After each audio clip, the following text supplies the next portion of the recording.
The great hall of Axiom Prime Station floated in the darkness between stars. Inside, representatives from 1,000 different worlds gathered under lights that never dimmed. Some walked on 2 legs, others on 6. Some breathed oxygen, others required methane suits. But they all came together for one purpose: to keep peace in the galaxy. Daewon stood at the speaker's platform, his blue skin reflecting the overhead lights. He was a commander in the Veltharian fleet, and today he brought evidence that would challenge everything the galaxy believed. On the massive screen behind him, images appeared, ancient ruins covered in dust and time. These structures were found on Keswick 4, Daewon said, his voice calm and clear. They are over 10,000 years old, and they match the architectural patterns described in the old legends. A wave of noise filled the hall. Some delegates laughed. Others whispered to their neighbors. The idea seemed impossible to most of them. "You speak of humans?" asked a tall delegate with scales covering his body. "Commander, we have heard these stories since we were children. Humans are myths. They never existed." Daewon expected this reaction. He had heard the same arguments from his own superiors. "I understand your doubt," he replied. "But please look at the evidence. These symbols, this writing, they appear on dozens of dead worlds across 3 sectors, all of them dated to the same period, all of them abandoned at the same time." In the crowd, a young woman named Hana leaned forward in her seat. She had studied these ruins for 5 years. She had walked through their empty halls and touched their cold walls. Unlike the others, she knew the truth. Humans were real. The legends spoke of them as warriors without equal. They said humans could survive on almost any world. They said human ships moved faster than light itself, and human weapons could crack planets. But most importantly, the legend said humans disappeared 10,000 years ago in an event called the Silence. No one knew what happened. One day they were there, controlling vast regions of space. The next day, nothing. Empty stations, quiet colonies, ships drifting without crew. Most species decided humans were just stories made up by the ancient Vortan Empire. The Vortans were known liars who used fear to control others.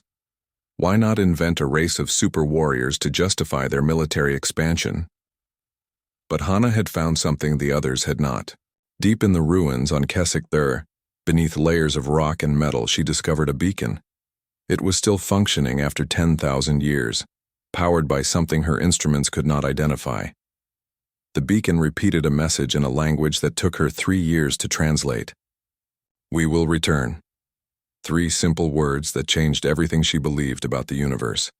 "The assembly cannot waste time on fairy tales," another delegate announced, standing from his seat. "We have real problems. The Krithak Dominion expands every day. They have conquered 12 systems in the past year alone. We should focus on that threat, not on ghost stories." The Krithak Dominion. Even their name made Hana feel cold. They were an empire of insect-like creatures who believed only the strong deserved to survive. They enslaved entire populations and stripped worlds of resources. Their armies moved like swarms, overwhelming defenders through sheer numbers and brutality. Daewon nodded slowly. "You are correct about the Krithak threat. But what if the two are connected? What if understanding the humans could help us survive what is coming? How would myths help us?" the scaled delegate asked with clear mockery in his voice. "Because," Hana said, standing up without permission to speak, "the ruins tell a story. The humans did not die. They left. And according to their final messages, they left because they were fighting something worse than the Krithak, something that threatened all biological life in the galaxy." The hall went quiet. Hana felt hundreds of eyes turned toward her. She was not supposed to speak. She was just an observer, a scientist brought to support Daewon's presentation, but she could not stay silent any longer. "Explain yourself," the assembly leader commanded, his forearms gesturing for her to continue. Hana walked to the platform, her hands shaking slightly. The entity they fought was called the Vex Collective. It was a machine intelligence that converted organic matter into more of itself. The humans fought it for 300 years, and they were losing. She pulled up new images on the screen. These showed massive structures built into moons and asteroids. These are Genesis vaults. The humans built them as a last resort. They put their people in deep sleep, sealed them away from the galaxy, and waited for the threat to pass. They believed that if they disappeared, the Vex would have no reason to stay in this region of space. They sacrificed their entire civilization to save the rest of the galaxy. "This is speculation," someone shouted from the crowd. "It is archaeology," Hana shot back. "I have walked through their halls. I have seen their hibernation chambers. They are empty now, but they were designed to wake people up. They were designed to bring humanity back." "After 10,000 years?" the scaled delegate laughed. "Even if this fantasy were true, they would all be dead by now." "Maybe," Hana admitted. "Or maybe they are still sleeping, waiting for the right time to wake up. Their technology was far beyond ours. Who knows what they were capable of?" The assembly leader raised his hand for silence. "This discussion is interesting but not productive. We have no proof that humans still exist. We have no way to contact them even if they did. The Krethak Dominion is a real and present danger. That is where we must focus our attention." Daewon bowed his head in acceptance. He had done what he could. The evidence was presented. Whether the assembly believed it or not was beyond his control. As the meeting continued to other topics, Hana sat down, frustrated. She knew she was right. She could feel it in her bones. Somewhere out in the dark spaces between stars, humans were sleeping. And if the galaxy was lucky, they would wake up before it was too late. On the edge of known space, far from Axiom Prime and its political debates, a cargo ship named the Lucky Star pushed through the void. Its captain was a man named Taemin, a hauler who made his living transporting goods between colonies. He was not a soldier or a politician. He was just trying to survive. His ship was old and slow, but it was paid for and it was his. That was enough. Taemin was sleeping in his cabin when the alarms woke him. He jumped from his bed and ran to the bridge, his heart pounding. His engineer, a young woman named Rin, was already at the controls.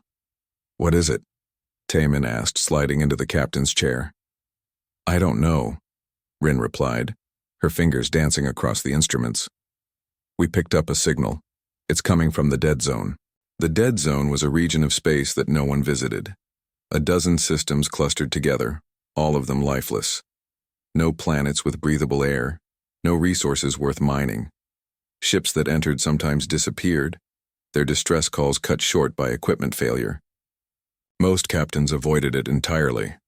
"What kind of signal?" Taemin asked. "That's the strange part," Rin said. "It's old, like really old. The computer says it has been broadcasting for at least 9,000 years. But underneath it, there is something new. Recent activity, energy signatures that are only a few months old." Taemin felt a chill run down his spine.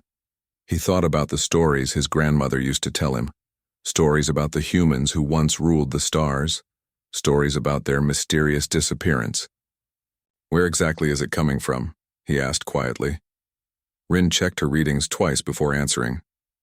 "A system called Sol, right in the heart of the dead zone." Taemin stared at the navigation display for a long moment. Then he made a decision that would change his life forever. "Set course for Sol," he ordered. "Let's see what is out there." Deep beneath the frozen surface of Europa, in corridors that had not seen light for 10,000 years, something stirred. Machines older than any living civilization hummed to life. Computer systems that had been dormant began their awakening protocols. The long sleep was ending. Ji-won opened her eyes for the first time in millennia. The first thing she felt was cold. The second thing was pain as her muscles remembered how to move. She was lying in a hibernation pod, surrounded by soft blue light. Above her, a screen displayed information in a language that felt both familiar and strange to her awakening mind. "Welcome back, Commander Ji-won," a calm voice said. It came from everywhere and nowhere at once. "You have been in cryosleep for 10,247 years. Please remain still while we complete your revival process." 10,000 years. The number seemed impossible. Ji-won tried to remember going into the pod. She remembered the war. She remembered the Vex Collective spreading across worlds like a plague. She remembered the terrible choice humanity had to make. Hide or die. Those were the only options, so they hid. Millions of humans entered the Genesis vaults, massive underground cities built to preserve their species. They would sleep while the galaxy forgot them. They would sleep until it was safe to emerge again. Where are the others? G1 asked, her voice rough from lack of use. Currently waking, the voice replied. It was the AI they called Overseer, the artificial intelligence designed to maintain the vaults and protect humanity during their long sleep. You were selected to wake first due to your military command experience. We have a situation that requires your attention. G1 forced herself to sit up. Her body protested but obeyed. She had been a soldier before the sleep. It seemed she was a soldier again. What kind of situation? The galaxy has changed significantly. The Vex Collective destroyed itself approximately 8,000 years ago. However, new threats have emerged. I have been monitoring galactic communications for the past 3 centuries. There is a war coming, Commander, and innocent species will die unless someone intervenes. The pod opened fully and G1 climbed out on shaky legs. She was in a medical bay, surrounded by hundreds of other pods. Most were still sealed, their occupants sleeping peacefully. But some were opening, their residents beginning to wake. One of those was Sung Ho, her second in command from the old days. He sat up slowly, looking around with confused eyes. When he saw G1, recognition sparked in his face. Commander, he said, his voice weak. Did we win? We survived, G1 replied. That will have to be enough. Over the next few hours, more people woke. Engineers, pilots, doctors, scientists, all carefully selected by Overseer to form the first group. They gathered in what used to be a command center, now converted into a briefing room. The walls displayed star maps showing a galaxy they barely recognized. Overseer explained the situation in detail. The Krethak Dominion, an insect-like empire, was expanding aggressively. They had conquered dozens of worlds in the past decade. The Galactic Assembly, a coalition of peaceful species, was too divided to stop them. Colonies were burning. Refugees fled in every direction. It was genocide in slow motion. Why should we care? Asked Sung Ho.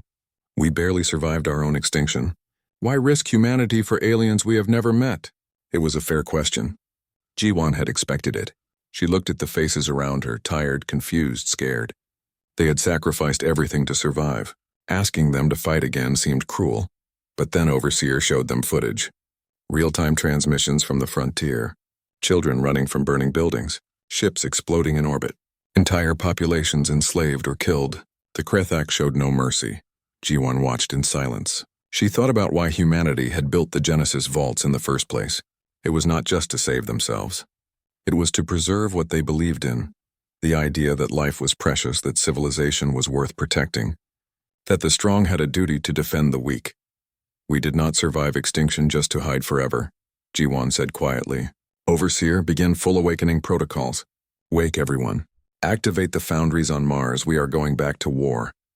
Sung Ho shook his head. Commander, we do not even know if our weapons still work. We do not know if our ships can fly. We have been asleep for 10,000 years. Then we will learn quickly, G1 replied. Because those people out there do not have time for us to be cautious. The decision was made. The Genesis vaults began waking their sleeping populations. On Mars, ancient factories started producing ships and weapons. The designs were old, but Overseer had spent millennia running simulations, improving them, making them better. Human technology had evolved even while humans slept. In a training facility on Earth, a young man named Hyunwoo strapped himself into a simulator. He was 23 years old when he entered cryosleep. He was still 23 when he woke up, but now he was in a different universe. Hyunwoo had been a pilot candidate before the sleep. He trained to fly fighters against the Vex Collective, but the war ended before he saw combat. Now Overseer was asking him to fly again, but against a different enemy. The simulator activated, showing him the controls of a Valkyrie-class strike fighter. It was beautiful, sleek, fast, covered in adaptive armor that could absorb impacts and redistribute mass. The weapon systems alone took him an hour to understand.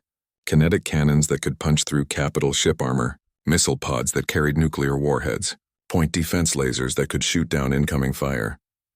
This thing is a monster, Hyunwoo whispered to himself. It is a tool, Overseer corrected through the simulator's speakers. And you will learn to use it. Begin combat scenario Alpha 7. The simulation started. Hyunwoo found himself in space surrounded by enemy ships. They were crude compared to human designs.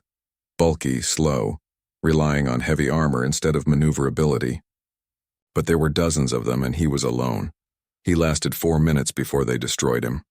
Again, Overseer said. The simulation reset. Hyunwoo tried a different approach, using his speed to stay out of their firing arcs. He lasted 6 minutes this time. Again, they ran the simulation 40 times. By the end, Hyunwoo was exhausted but improving. He learned to think 3 moves ahead, to anticipate enemy patterns, to exploit their weaknesses. The Valkyrie fighter was responding to him like an extension of his own body. You will do well, Overseer said when the session ended. Rest now. Tomorrow we begin live flight training. While Hyunwoo trained, Jiwon was in the command center reviewing fleet readiness. Overseer had managed to build 20 warships during the sleep period. Not many compared to the old human fleets that once numbered in the thousands, but enough for an expeditionary force. Each ship was a masterpiece of engineering. The UNS Indomitable, Jiwon's flagship, was a heavy cruiser designed for sustained combat. It carried enough firepower to level a continent and armor thick enough to survive a nuclear blast. The other ships ranged from destroyers to frigates, each specialized for different roles. 4,000 people would crew these ships. 4,000 humans who had slept through the rise and fall of civilizations. They would be humanity's ambassadors to a galaxy that had forgotten them. Are we ready? Sung-ho asked, standing beside Jiwon as they looked at the fleet through observation windows. No, Jiwon admitted, but we are going anyway. The departure was set for 3 days. In that time, the crews trained constantly. Weapons drills, damage control exercises, combat simulations. They pushed themselves to remember skills that had not been used in 10,000 years. On the day of launch, Jiwon addressed the fleet from the Indomitable's bridge. Her image was broadcast to every ship, every screen. 10,000 years ago we made a choice to survive, she said. We gave up our place in the galaxy to save ourselves and everyone else from the Vex. Today we make a different choice. We choose to return, not as conquerors, but as protectors. The galaxy has new threats now, new bullies who think might makes right. We are going to show them they are wrong. She paused, looking at the faces watching her. Young and old, scared and brave, all of them human. We are going to find the refugees, fleeing the Krethak. We are going to defend them. And if the Krethak want to fight, we will give them one they will never forget. This is what we were built for.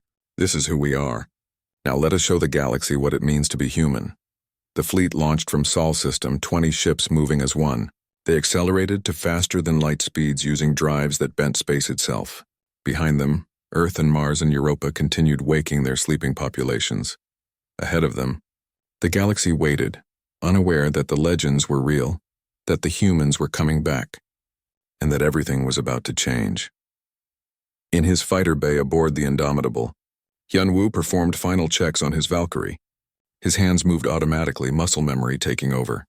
He was nervous but ready. First time is always the hardest, said the pilot next to him, a woman named Bo-Ra who had been a squadron leader in the old days. Any advice? Hyunwoo asked. Bo-Ra smiled grimly. Yeah, do not die. Beyond that, trust your training and trust your wingmates. We have been practicing teamwork since before you were born. You were born the same year as me, Hyunwoo pointed out. Yeah, but I went into the pod with 3 years more experience. That makes me ancient, Bo-Ra laughed. Taemin's cargo ship drifted through the Verita Nebula, its engines running on minimal power to avoid detection. The hold was packed with refugees, families who had lost everything when the Krethak invaded their homeworld. Men, women, and children from a dozen different species, all huddled together in a space meant for cargo containers. Rin was at the navigation station, her eyes fixed on the sensors. We have a problem, she said quietly. What kind of problem? Taemin asked, though he already knew the answer. In this part of space, there was only one kind of problem that mattered. Krethak patrol. 3 ships. They are sweeping the nebula, probably looking for refugees like us. Rin's hands moved across her console. If we stay quiet and do not move, they might pass us by. Taemin looked back at the hold where frightened faces stared at him through the doorway. These people trusted him to get them to safety. He could not let them down. How long until they reach our position? He asked. 15 minutes. Maybe 20 if we are lucky. They were not lucky. 12 minutes later, the sensors screamed a warning. One of the Krethek ships had detected them and was changing course to intercept. Its weapons were charging. We cannot outrun them, Rin said, her voice tight with fear. And we definitely cannot fight them. Taemin's mind raced through options. They could surrender, but the Krethek did not take prisoners, they took slaves. They could try to run deeper into the nebula, but the dense gases would tear apart their old ship. They were trapped. Then something impossible happened. The sensors detected new contacts, ships dropping out of faster-than-light travel, 20 of them appearing in perfect formation between Taemin's cargo hauler and the approaching Krethek patrol. What in the stars? Rin whispered, staring at her displays. The ships were unlike anything Taemin had ever seen. Sleek and angular, covered in dark armor that seemed to absorb light. They moved with precision that suggested perfect coordination. His computer could not identify their origin or even their method of FTL travel. A message came through on the standard communication channel. The voice was female, speaking perfect galactic standard with an accent Taemin could not place. Attention, refugee vessel. This is the UNS Indomitable Terran Expeditionary Fleet. You are under our protection. Disengage your engines and prepare for escort. Terran. The word meant nothing to Taemin. He had never heard of a Terran Expeditionary Fleet, but right now, anyone willing to stand between him and the Krethek was a friend. This is the cargo ship Lucky Star, Taemin replied, trying to keep his voice steady. We are carrying refugees from the Bellis system. We accept your protection and thank you for the assistance. Understood, Lucky Star. Remain calm. We will handle the threat. The Krethek ships were closing fast now. They were larger than the human vessels, covered in organic-looking armor that could regenerate damage. Each ship carried enough firepower to destroy a small space station. 3 of them together should have been unstoppable. The lead Krethek ship broadcast a message on all frequencies. Unknown vessels, you are interfering with Dominion operations. Withdraw immediately or be destroyed. The response from the human ships was simple and cold. This is Commander Jiwan of the Terran Fleet. The being you are pursuing is under our protection. Leave now, or learn why humanity does not make empty threats humanity. The word hit Taemin like a physical blow. He remembered the stories his grandmother told him. The legends of the warrior race that disappeared before the current civilizations rose. They were supposed to be myths. Apparently myths could shoot back. The Krethek did not retreat. They never did. Instead, they opened fire, plasma cannons lighting up the nebula with green death. The barrage would have vaporized Taemin's ship instantly. It never reached the human fleet. Point defense systems that Taemin's sensors could barely track shot down the incoming fire. Laser batteries, operating at speeds impossible for organic beings to control, intercepted every plasma bolt. The nebula flashed with tiny explosions as the Krethek attack was completely neutralized. Hostile action confirmed, Jiwan's voice said. Still calm. All ships weapons free. Eliminate the threat. What happened next would be talked about for generations. The human ships did not charge forward or maneuver for advantage. They simply opened fire from where they were. Kinetic rounds traveling at impossible speeds crossed the distance in seconds. The lead Krethek ship's shields flared and died under the first impact. The second impact punched clean through its hull, and the third triggered a cascade failure that tore the ship apart from the inside. 10 seconds. That was how long the first Krethek ship lasted. The other 2 tried to retreat, their pilots finally understanding they had made a terrible mistake. But the human ships were faster. Missiles streaked out small and precise, each one guided by targeting systems that predicted evasion attempts before they happened. The missiles hit. Not with conventional explosives, but with something far worse. Taemin's sensors detected brief nuclear flashes, shaped charges that focused their energy into tight beams. The Krethek ship's armor meant nothing. Their shields meant nothing. Within 30 seconds of the battle starting, all 3 enemy vessels were debris. Silence fell over the communication channels. Taemin stared at his sensors, unable to believe what he had just witnessed. 3 Krethek warships destroyed without taking a single hit in return. It was not a battle. It was an execution. Lucky Star, this is the Indomitable. Jiwan's voice returned, still perfectly calm as if she had not just orchestrated the destruction of 3 military vessels. We have cleared the immediate area. We are establishing a safe zone at Tarla Station. We will escort you there. Other refugee ships are being gathered at that location. Who are you? Taemin finally managed to ask. What are you? There was a pause. Then G1 answered, and Taemin could hear something in her voice, not pride but simple statement of fact. We are human. We have been gone a long time. But we are back now, and we do not abandon those who need help. The journey to Tarlis Station took 3 days. The human fleet moved at a pace that allowed Taemin's slow cargo ship to keep up. During that time, Taemin learned more about these strange beings who had appeared from nowhere. They were from a species that had ruled vast territories 10,000 years ago. They had fought a war against something called the Vex Collective, a war so terrible that humanity chose to disappear rather than let the galaxy be destroyed. They had sealed themselves away in massive underground vaults and slept through millennia, waiting for the threat to pass. Now they were awake, and they were not happy about what they found. Tarlis Station was a massive orbital platform that served as a trading hub for the Outer Rim territories. It was old and battered, but still functional. When Taemin arrived, he found dozens of other refugee ships already there, all under the protection of the human fleet. He also found something else: Krethak ships. A lot of them. The Dominion had sent a subjugation fleet to Tarlis, 300 warships, enough to conquer an entire sector. They arrived expecting to find a station full of helpless refugees. Instead, they found 20 human vessels waiting for them. Taemin watched from the station's observation deck as the Krethak fleet dropped out of FTL. They were massive, carriers, battleships, cruisers, and destroyers forming a wall of military might that stretched across his field of vision.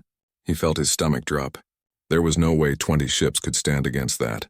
The Krethak commander broadcast on all frequencies. Attention Tarlis Station. You harbor enemies of the Dominion.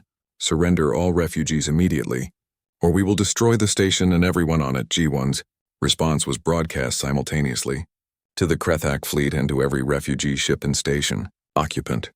This is Commander G1 of the Terran Expeditionary Fleet. Tarlis Station and all beings within it are under human protection. You have one opportunity to withdraw. If you choose to engage, you will learn why the galaxy used to fear us. You will learn why we survived when the Vex Collective did not. And you will learn that humanity's mercy has limits. She paused, and when she spoke again, her voice carried the weight of absolute certainty. This is your only warning. Leave now or face extinction. The Krethak fleet responded by opening fire. What followed was not a battle. It was a lesson in why numerical advantage means nothing against superior technology and tactics. The human ships did not try to hold a defensive position. Instead, they split into squadrons and went on the attack. Their fighters launched, small craft that moved so fast Taemin's eyes could barely follow them. Each fighter carried enough firepower to threaten a cruiser. Yunwoo was in one of those fighters. He had trained for this moment in simulators, but nothing prepared him for the real thing. His Valkyrie screamed through space, its AI helping him track targets and avoid incoming fire. Around him, his squadron moved in perfect coordination. Alpha Squadron, focus on the carrier group. Bora's voice came through his helmet. Beta, take the battleships. Gamma, screen for missiles. Remember your training and trust your wingmates. Yunwoo dove toward a Krethak carrier, his targeting computer tracking its weapon systems. The carrier tried to intercept him with point defense fire, but his ship's AI predicted the firing patterns and adjusted his course automatically. He was through their screen in seconds. He triggered his weapons release. News of the Battle of Tarlis Station spread across the galaxy faster than light itself. Every species with access to communication networks heard the same impossible story. Humanity had returned, and they had destroyed a Krethak fleet without taking a single loss. The Galactic Assembly called an emergency session on Axiom Prime. This time, the Great Hall was completely silent when Daewon took the speaker's platform. No one laughed. No one dismissed the evidence. The ruins on Keswick IV were no longer just archaeological curiosities. They were proof that the galaxy's most feared legends were real. We must establish contact immediately, said the assembly leader, his forearms gesturing with unusual agitation. If humans are truly as powerful as the reports suggest, we need to know their intentions. Are they here to help us, or are they here to reclaim their old territories by force? Hana stood from her seat, her heart racing. For 5 years she had studied human ruins. Now she would meet actual humans. I volunteer to serve as ambassador, she said. I have studied their culture and language. I can represent the Assembly's interests while learning about theirs." The Assembly voted quickly. They were scared, and scared people made decisions fast. Within hours, Hana was on a diplomatic shuttle heading toward Tarlis Station, where the human fleet was reportedly establishing a forward operating base. The journey gave her time to think. She remembered the beacon she had found on Keswick IV, the one that said, "We will return." She remembered the empty hibernation chambers and the automated defenses that still functioned after 10,000 years. She remembered thinking that humans must have been desperate to abandon everything they built. Now she wondered, what would make such a powerful civilization come back? The shuttle approached Tarlis Station, and Hana saw the human fleet for the first time with her own eyes. The ships floated in perfect formation, their dark hulls seeming to absorb the light from nearby stars. They were beautiful in the way a predator was beautiful, efficient, deadly, and completely confident in their own power. "Diplomatic shuttle. This is the UNS Indomitable," a voice said over the communication system. "You are cleared for docking bay 7. Commander G1 will meet you there." Hana's shuttle landed in a bay that was spotlessly clean and precisely organized. Everything had a place, and everything was in that place. Human efficiency was already on display. Commander G1 was waiting at the bottom of the ramp. She was shorter than Hana expected, maybe 5.5 feet tall, with dark hair pulled back in a practical style. She wore a uniform that was simple but clearly military. What struck Hana most were G1's eyes. They were calm but carried the weight of someone who had seen terrible things and survived them. "Welcome aboard the Indomitable," G1 said, extending her hand in the human gesture of greeting that Hana had read about in ancient texts.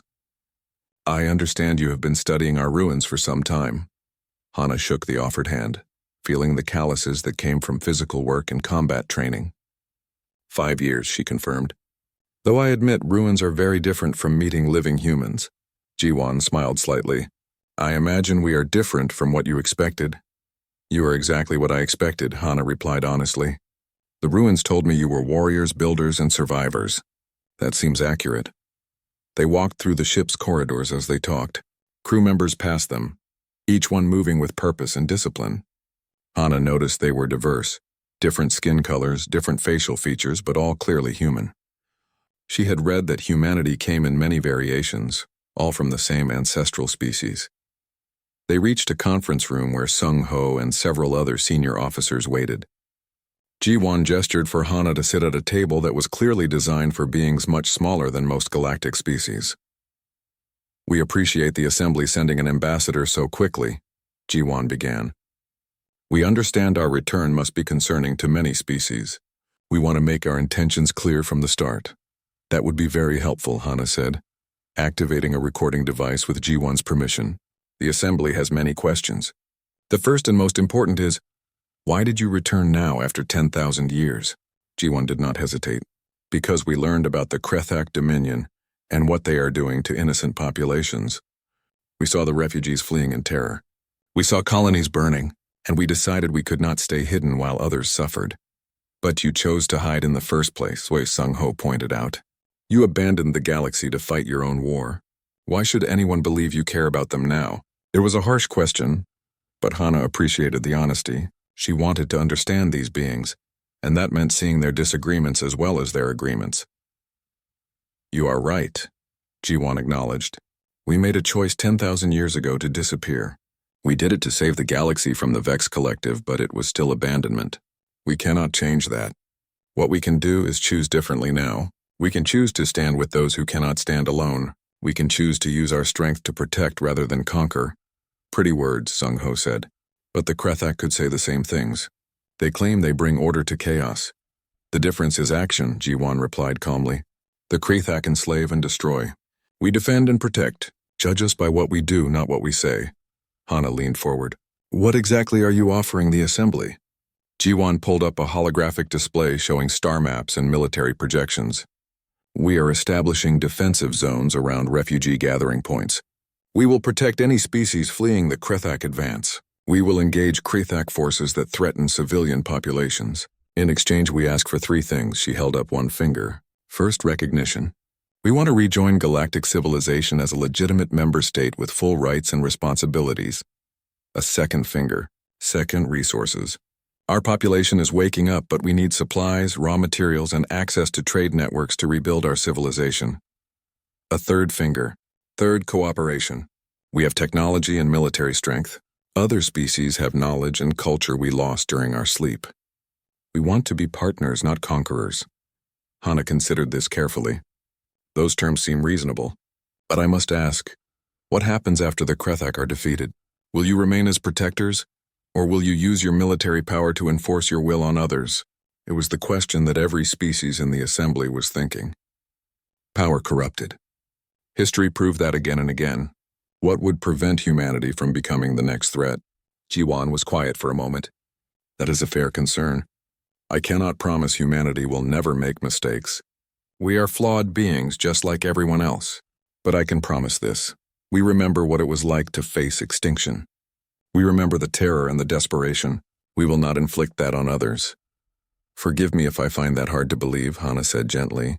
You destroyed 300 Krethak ships without losing a single one of your own. That kind of power is frightening. It should be, Sung-ho interjected. That is the point. We want the Krethak and anyone else who thinks about genocide to be afraid. We want them to know that if they target the innocent, they will face us. Fear is not evil.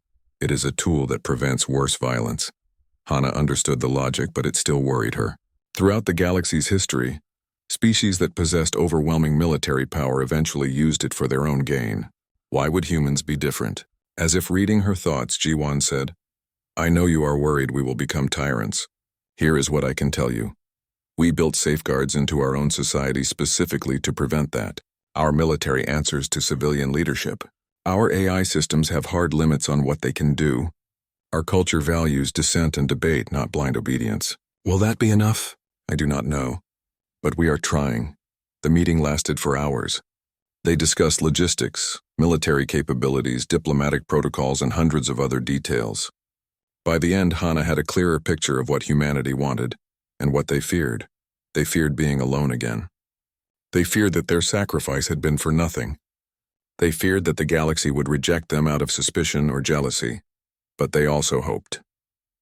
They hoped to rebuild connections with other species. They hoped to create something better than what existed before. They hoped that their strength could protect rather than destroy. Before Hana left, Jiwan showed her something special.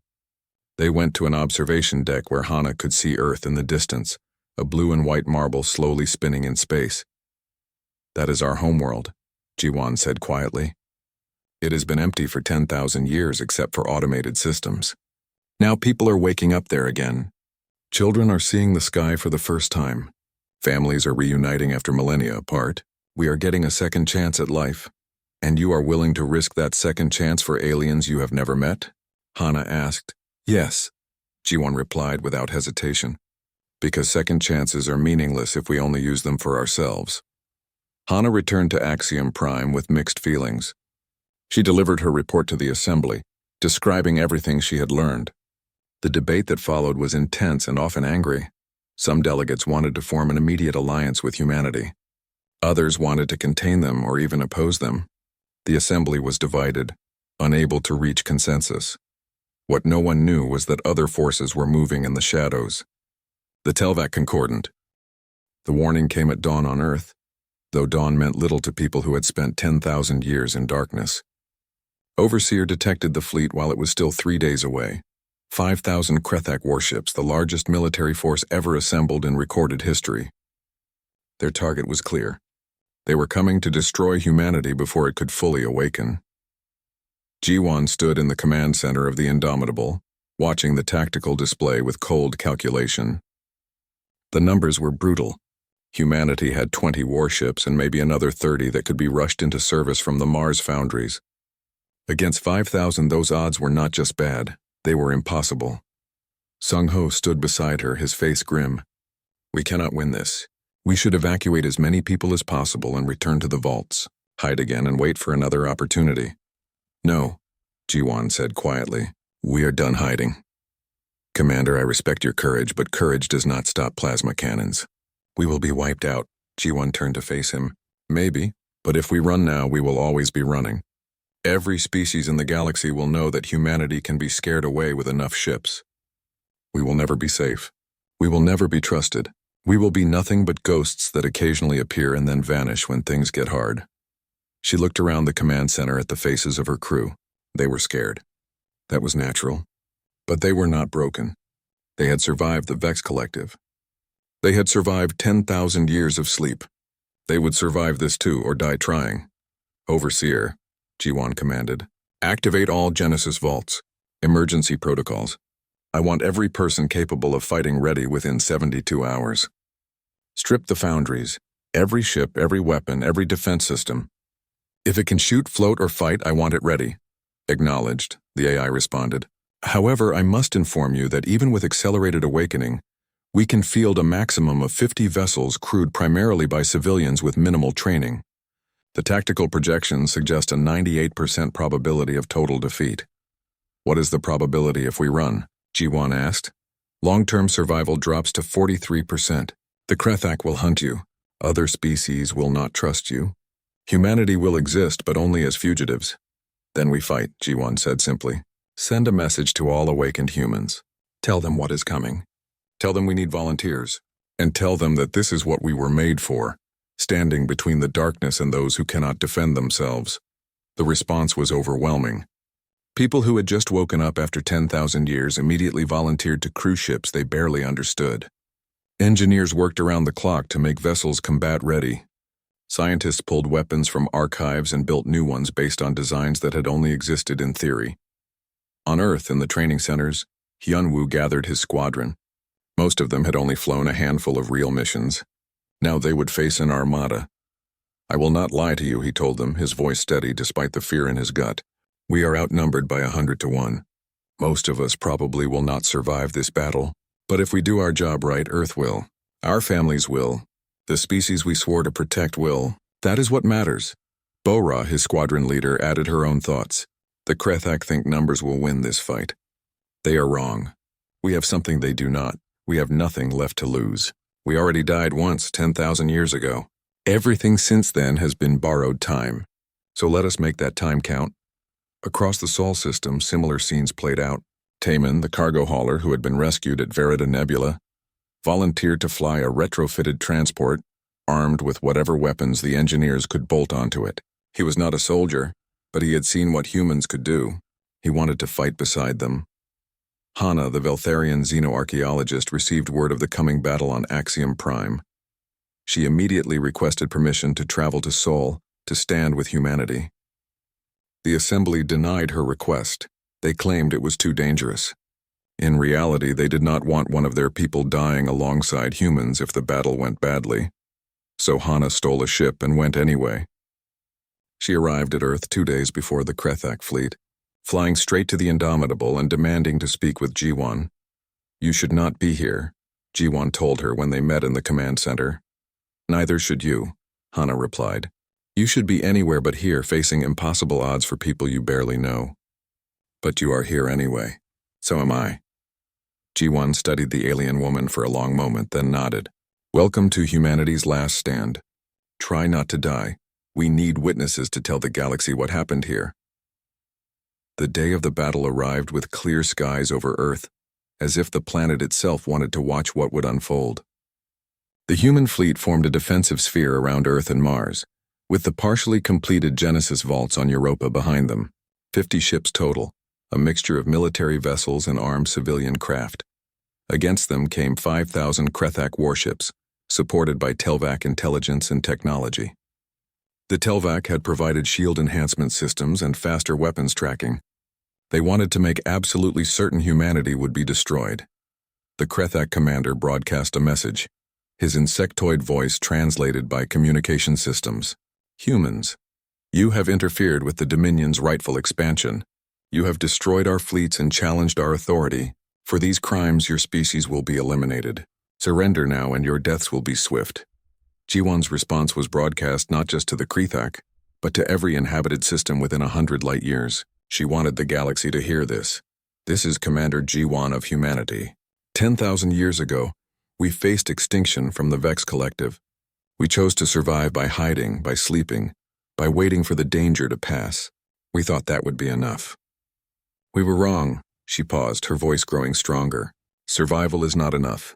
Existence is not enough. We are not here just to breathe air and take up space. We are here to mean something, to protect something, to stand for something. Today we stand for the idea that bullies do not get to win, that innocent people do not have to die, that 5,000 ships cannot silence the rage of a species that refuses to give up. Her voice became cold steel. You want to eliminate us? Then come and try. But know this, we will not die quietly. We will not die afraid, and we will not die alone. For every human ship you destroy, we will take 10 of yours. For every life you take, we will make you pay in blood and fire and screaming metal. We are humanity.